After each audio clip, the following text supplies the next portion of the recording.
Hey everyone, today we're going to be talking about Yuji's true potential and why I think he's about to have his main character moment in the manga. Before I get into the video, I want to say thank you guys so much for the support you've shown in my last few videos. I've never made content like this before, so it means a lot that people are liking and subscribing. Seriously, thanks from the bottom of my heart.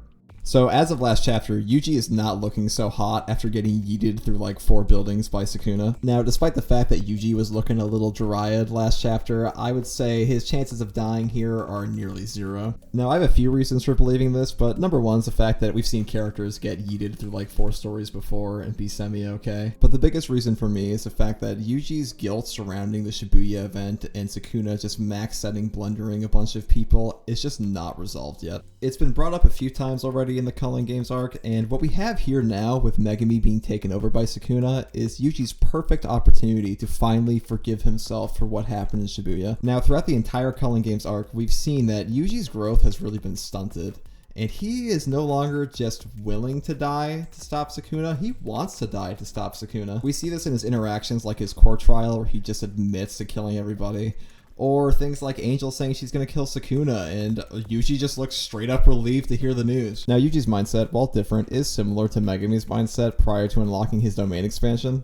This really puts him in a position where his growth just seems almost inevitable at this point. He's gonna have some massive upgrade from this. I'm gonna be utterly shocked if he doesn't. Even Gojo himself placed Yuji as one of the characters with the potential to surpass him. I don't see him lying about this because he said this in private to his own assistant while Yuji was dead, so overhyping him seems kind of pointless at that point. So what will Yuji's new power-up look like? Well, we have a few options. Number one would be Sukuna having etched his technique into Yuji's body, as Gojo describes in Chapter 12 of the manga. Now, nothing indicates that once the technique is actually etched into Yuji, that Sukuna even has to be inside of his body for it to function. Due to how the soul and body are intrinsically linked in Jujutsu Kaisen, it's possible they even have the same domain expansion, though that's all dependent on whether or not it's actually etched into him at this point.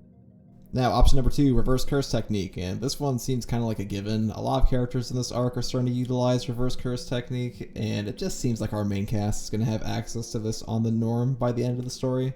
Now, if he uses that here, I don't think it's going to be his sole upgrade. It's not really going to be the turning point for a fight like this against Megumi. We'll likely see it alongside something else. Now, what could that something else be other than a domain expansion? Now, there's nothing to say that you can't use a domain expansion if you don't have a technique, although they are usually related to your technique. As for what his domain expansion would be, if it's a direct reflection of your soul, Yuji would probably just relate to punching things really hard.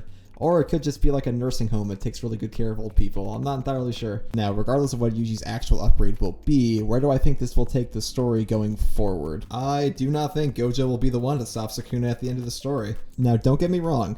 Gojo and Sukuna are absolutely going to fight in this series. It has been hyped up from the early chapters, and it's going to be one of the most banger fights in the entire series, and probably anything in Shonen in the past decade for me. Now, while at the end of the day, I do think Gojo is going to get Dumbledored by the end of the story, his presence in the story is going to come back, and he is going to be utterly crucial to the resolution, regardless of if he dies or not. As for Yuji, I think him defeating Sukuna just makes way too much thematic sense. Their ideologies could not be more different. They're effectively foils for each other's characters. Sukuna has effectively been a ride-along for Yuji for the majority of the series, and I just don't see Yuji not playing a major role in his defeat outside of even Gojo.